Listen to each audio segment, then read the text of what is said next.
About the committee. So he said the committee is going to come the second Sunday. Yeah, they're going to come the second Sunday. Okay. I'm like, oh, okay, that's okay. Yeah, but please remind them so that we can be able to know how to go about it earlier. Little the week I could remind him is like, oh yes, the whole men when they have said they will come, their wives, this and this. I'm like, oh, that's interesting. That's interesting. So here we are. It was on a Saturday. I remember actually my chairman from my church is the one who called me. Like, Emma, please remember to remind Joseph about the committee from his side. Like, yeah, I'll do that. So I reminded him, he's like, baby, yes, they're coming tomorrow. Guess what? Here we are again on next Sunday after the service in the afternoon. So we met at 2. We stayed around 2:30. No sign of anyone. Here it is, it's 3. No, everyone was looking at us. What is happening? So I called Joseph outside. I'm like, what's happening? Where's your committee? He looked at me at first. He said, they're coming. I'm like, that's the same thing you said last Sunday. But what is really happening? He told me, babe, be patient. Oh, they're coming. Guess what? 3 young men walked in. So he's like, here they are. We were like, here they are. He's like, others are coming. We are like, you told us there will be women and men coming. What is the chairman asking? Like, you told us men and women are coming. Then he's like, yeah, they're on the way coming. Remember, this is a group of people seated around you, looking at you in doubt if you guys are sure of this thing. Because men in church, they're there.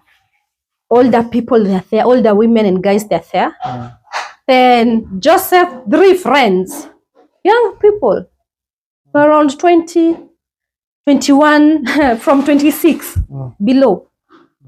And then he's here telling us that is the committee. From his side. Yeah, from his side. Actually, chairman didn't want to brag the whole thing. Like, it's okay. He continued like the way he continued on Sunday. So going home, I'm like, come on, who's your committee? He's when he's telling me, babe, people from church, they refuse to come. Nico, like, when did you know this? I knew it today. I'm like, how do you know it today? Because you're the one who was pushing. I formed committee from my side, from my church. So it shows you already knew they are not coming. But you never told me. Did he tell you the reason why they're not coming? He told me they refused to come. The reason why? He's like, babe, I don't know. I'm like, you exactly knew. You know very well you slept with ladies, present worship ladies in church. That's why they're not coming. And yet you were telling me it's a lie.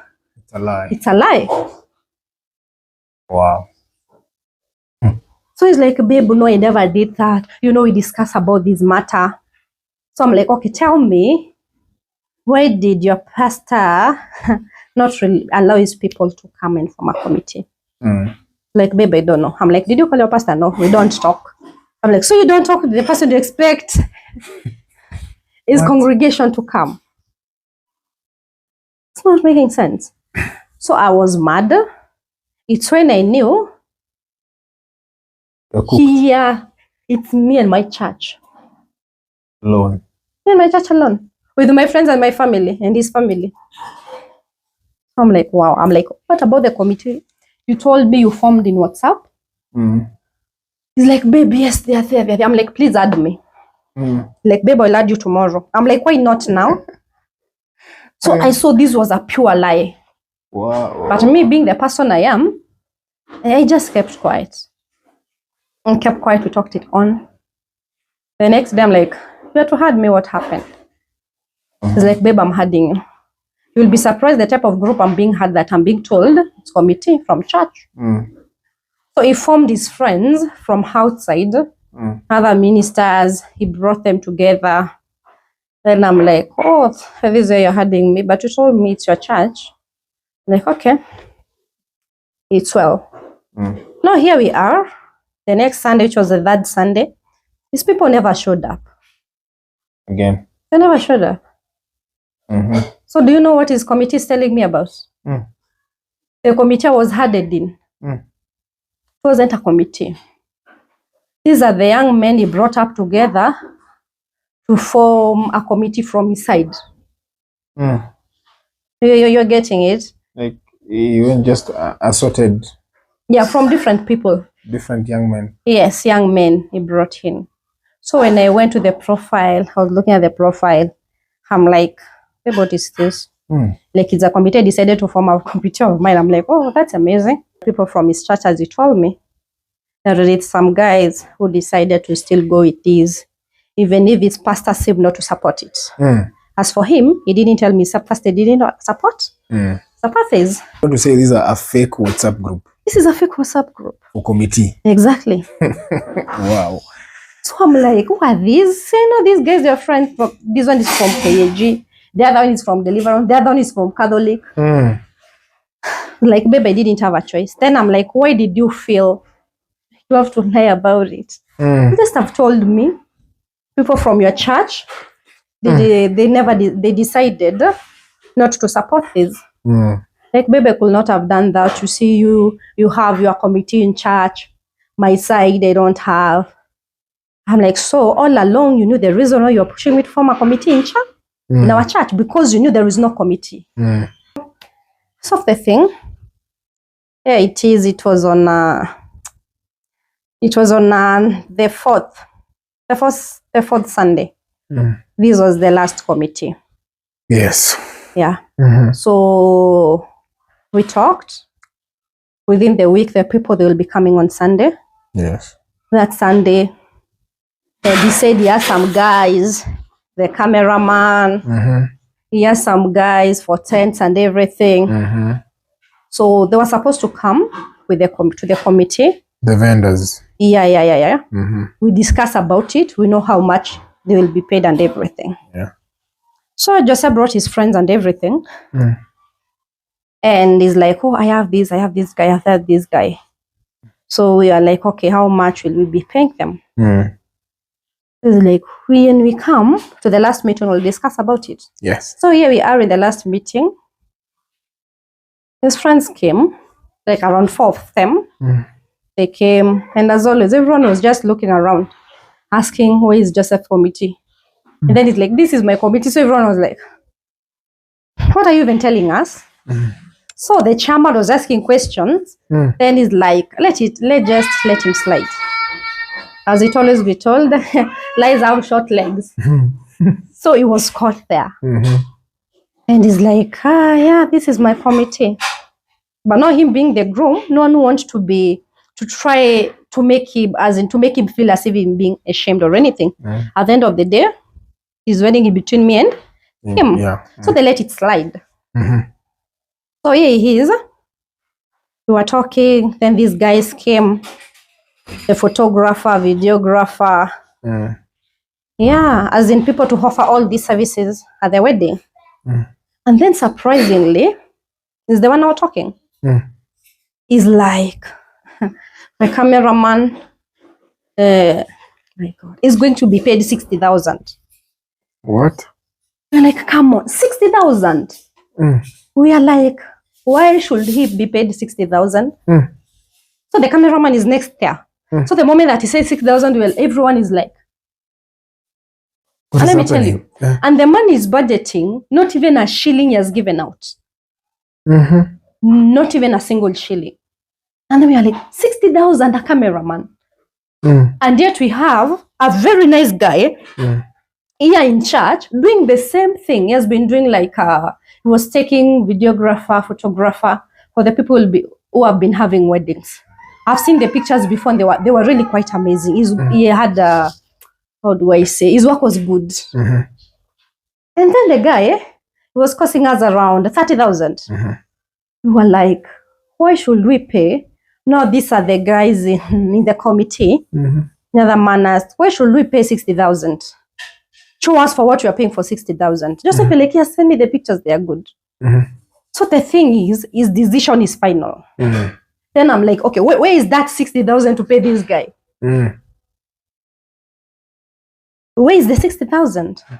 If you could, like, for example, given me the money, I could have said, it's okay. Let's go on. When we went home, that's what I told him. Yes. I was like, why bring up in the committee brought a guy for 60,000? Yes. Is it even making sense? Yes. It wasn't. Wow. Anyway, in the committee, everyone was like, no, that's a lot of money, Joseph. And then he's still insisting, no, he has to be paid 60,000. Wow. I remember the chairman left that topic first. He's like, we'll get back to this later. Because he's insisting. Do you know? Then we went to other things, saying this one has to be paid this one has to be paid this. As in the budget he was doing, when you put it together, it will be like 600,000 or 700,000, and yet you don't have that money. So Harry went home, and I'm like, babe, boy, bring someone for 60,000, and yet you had people talking about last Sunday. They brought the pictures of this guy, the pictures he can take, they showed us, and they were like, also this one can come. And I'm like, okay, babe, what is that 60,000 to pay this guy? He's like, see, the money is there. I'm like, what money? He's budgeting with your money. I tell you, and the money of the one people they have given, they have contributed. Yes. My families, our friends. I'm like, okay, babe, but you just know that money is not enough. Let me ask you a question. Just let me ask you this. Did he, you know, when the committee starts, couple do come and say, we have, me and my husband, we have 100,000, or me and my wife to be, we have 50,000. So we want the committee to help us raise this amount of money.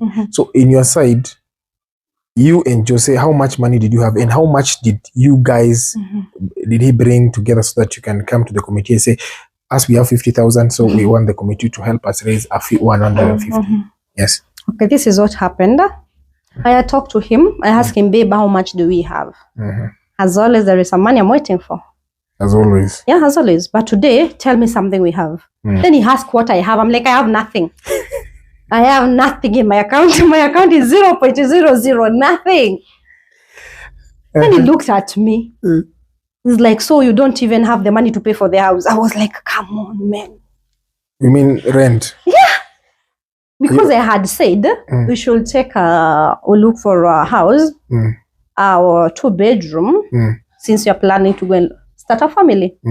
But we should pay the deposit of 3 months. Because at the time, actually after the restoration and everything, I used to work in this hospital in Kino. But now, the NHIF did that thing. You know, we had a scandal with the NHIF, so it was shut down. So you were released to go home. Here I am. I don't have a job. And you're asking me if I have money. And I no, I don't have money. You, as my husband, tell us how much we have. He's like, babe, I will tell you tomorrow. Yes, I have money in my account. But now am I supposed to tell him I have money after what happened with the ratio? Like, no, I don't have any money. So here we went. Now in the committee, people knew he had contributed 100,000. So you guys written me, like you and Jose, you have 100,000. He's the one who wrote. Oh. Okay. He's the one who wrote.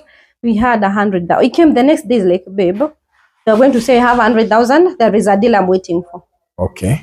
I'm like, so do we have? If we are asked by the committee, we present the 100,000. What are you going to present? He's like, babe, don't worry, I'll sort that out.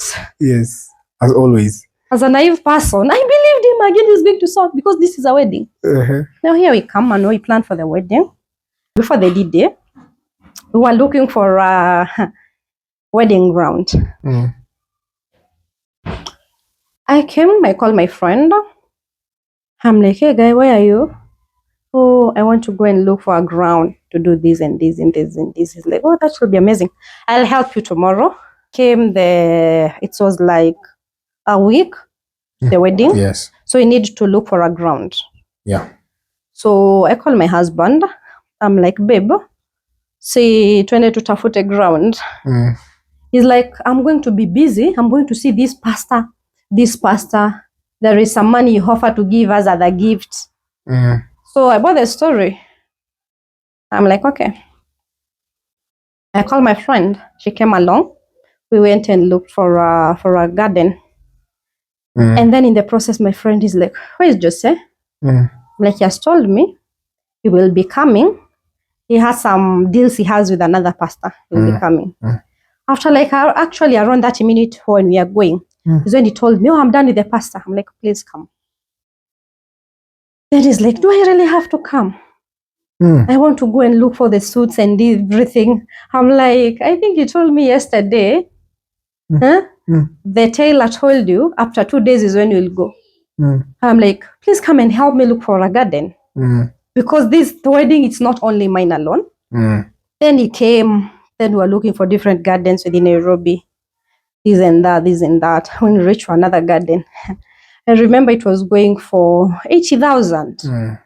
Like, "Babe, this is beautiful. This is it, babe. This is it. Babe, this is the garden." You know, my friend was looking at me, so she was smiling all along. It's like, "Also love the garden. It's beautiful. We should settle for this." And then it's like, "Yes." My said I'm quiet because she does not understand what is happening. I'm like, "Okay, babe, I love the garden, but it's okay. Please, when we get home, give me the money to pay for it." Yes. You know, he kept quiet and he smiled. He's like, "We can check again around." I'm like, "Why settle for something you know very well we cannot afford? Or who do you think you'll be paying for that garden?" No, here we are, Mano. We found a garden after some days. Then this is the D-Day. Now, this is the day that had drama. No. Here we are, the D-Day. Before we reached the D-Day, the wedding was on a Saturday. Then on a Friday, we're talking with Jose, telling me he's in another guy where the clothes were being tailored in town. He's like, "Oh, the suits are ready, but not all of them." Is when the guy is almost being done with them. Yeah, so everything at the time, it was in order. But now on Friday, I was everywhere, buying things for myself, going to the market, doing shopping and everything. So everyone in my family, they were like, why don't you send us? We do these things. You know, the funny thing, my family could not understand. I never talked much. Actually, I remember one of my relatives, they were like, "Money is being wasted." You know, I remember that week it was quite dramatic. I was called at another aunt of mine house. So my aunts, they were there and everything. They were like, "Where is the food?" I'm like, "About the food." There was another great woman. She was a friend of mine in church. But now I used to teach the daughter in Sunday school. So through the daughter, I became friends with the mother. She had told me, "Emma, you have been a blessing in my life. And I want to be a blessing in your life. Yes. I'm going to cater for anything is going to be eaten in that wedding." Wow. Anything to do with food. Wonderful. Something to be cooked. She's the one who bought it. Wow. So the ones that we bought is meat, this and that, but very small things. But anything that had to come from the garden, she's the one who catered for it. Then I'm telling my family, "You guys, this lady, she have said she will do this, and the things will be ready on a Thursday." Yes. They're like, "No, we cannot wait on a Thursday." So surprisingly, I was on my way. I was actually at Kitengela. There is another pastor. We had gone to see Joseph before. My cousin called me, told me, "Come home. We need to see you."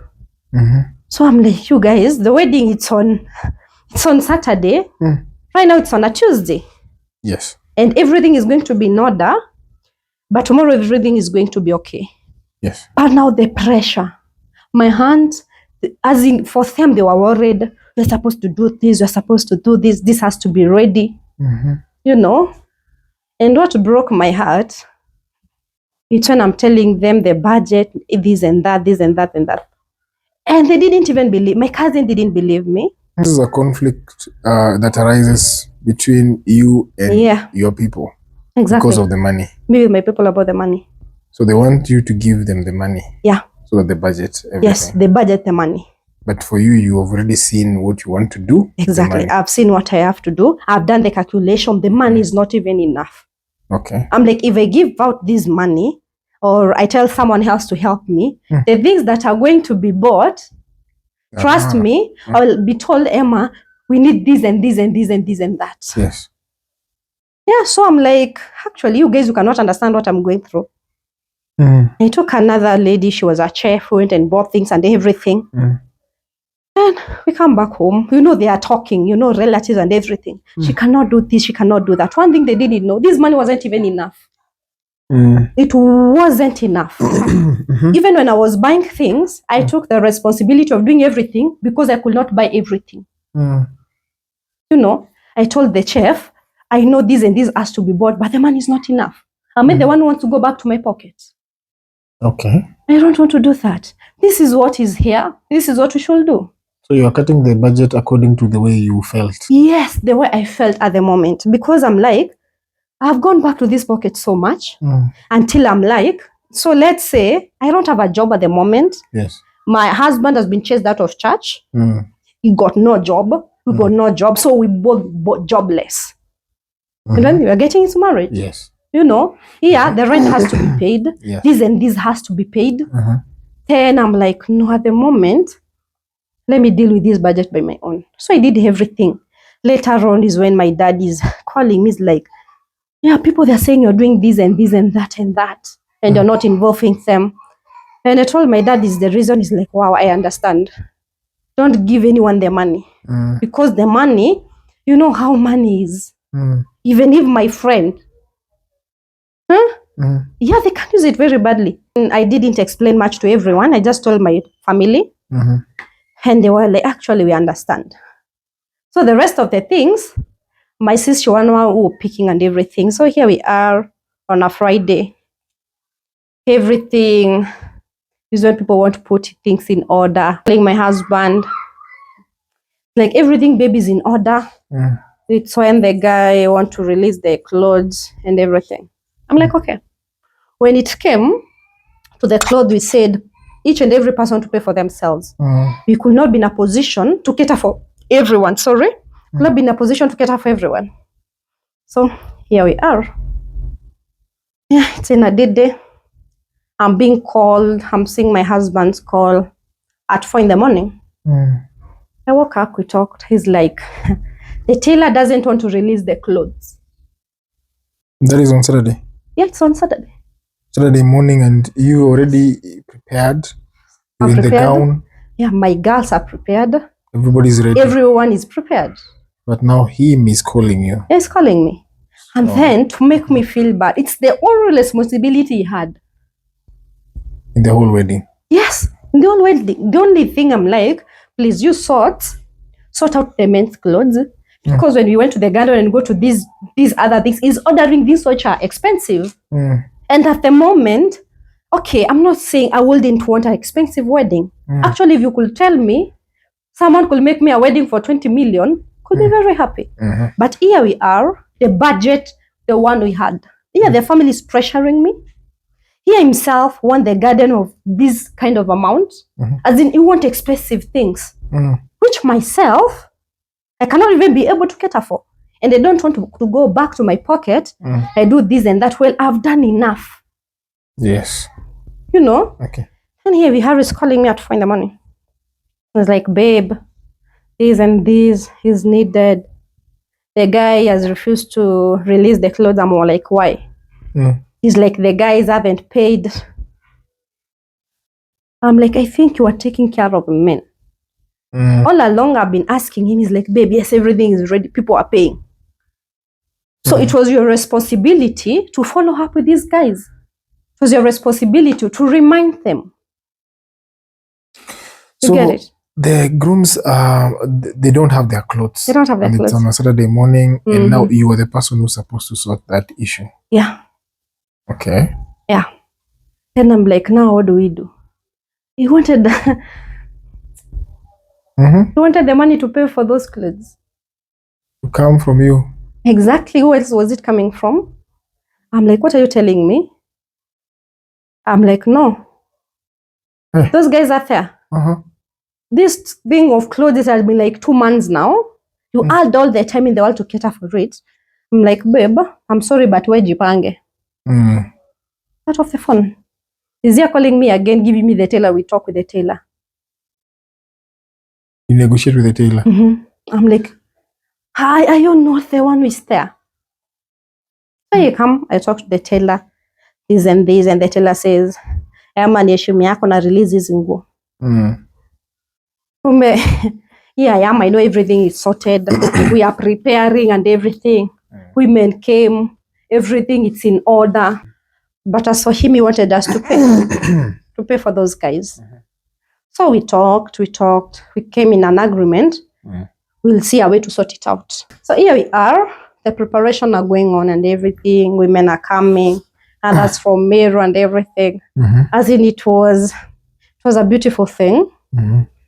We call it in Kimeru, huitwa nyomba. Yeah.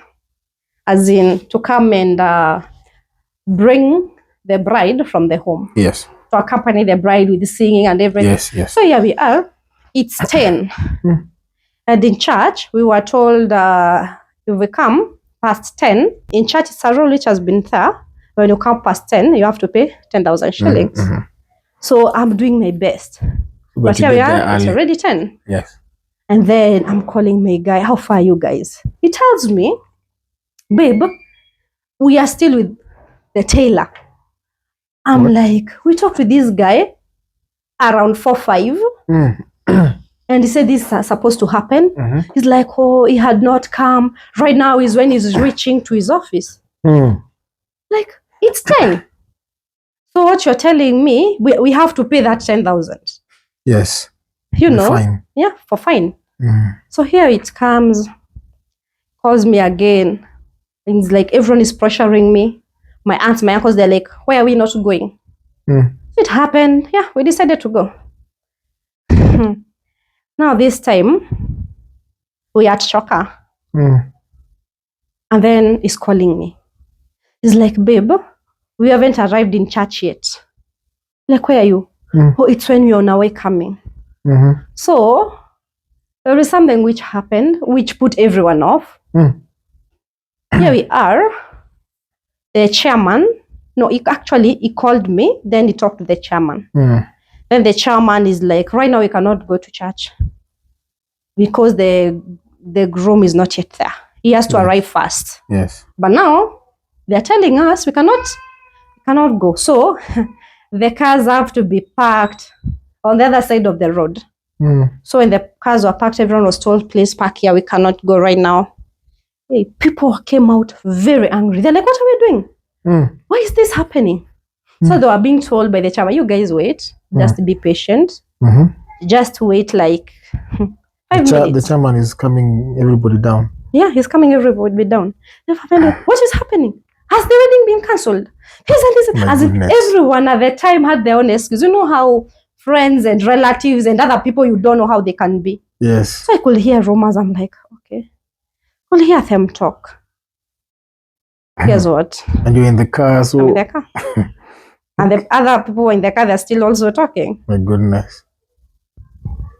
And not that they're talking something to encourage you. They're talking something to break your heart. My goodness. But now I'm there, what do? I kept quiet. You listen, and you say nothing. Everybody has an opinion. Everyone has an opinion, and not even a good opinion. A very bad opinion. I remember when I was in that car, honestly, I got mad. There is a statement one of my relatives said, was like, really, you can say that? Until another person said, no, it's not right to say this. Don't say this to his daughter. It really pinched me. But I'm like, God, there is a lot of pressure. At the time, I feel like crying. I feel I'm tired. I feel I'm angry. You're getting it. I was feeling bad. I was really feeling bad. But now what do? I'm there. I kept quiet. Now this day, my God, there's something else altogether. On the way, I tell you, the devil is a liar. My best couple, the previous night, as in almost morning, the lady was admitted in the hospital. Wow. So I don't have like a mom to stand on my side. Here they are, it's already 10. We are like, who we are going to replace? It's on a Saturday. It's on a Saturday. That's the day of the wedding. Yeah, it's the day of